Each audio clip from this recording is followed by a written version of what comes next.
麥當勞欺凌事件，上一集就講到麥當勞方面已經約見咗當事人，並且會對事件作出調查，聲明對於職場嘅欺凌係零容忍，對事件會嚴肅處理，並且加強培訓。各位朋友大家好啊，歡迎嚟到門前直樹嘅頻道。啱聽啱睇嘅朋友記得分享、留言、點讚、訂閱，仲有記得撳埋個鐘仔。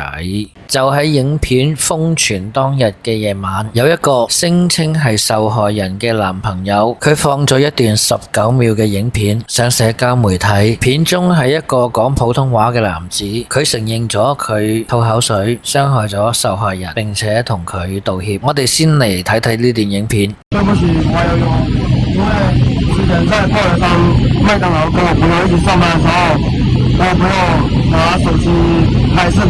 你搞什麼？我吐了口水，我有臉上吐了口水，然後我朋友還拍視頻，我對不起他，對不起。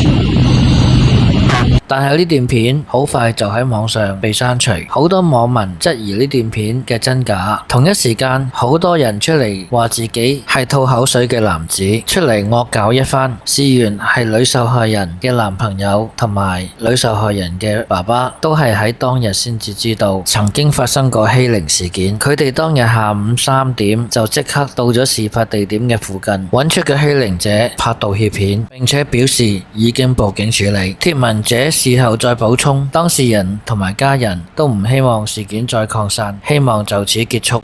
但係呢啲貼文都好快被刪除，並且受到網民嘅質疑。麥當勞表示，案件已經交由警方跟進，涉事員工目前正接受停職調查，公司將會繼續同員工同埋佢嘅家人保持溝通。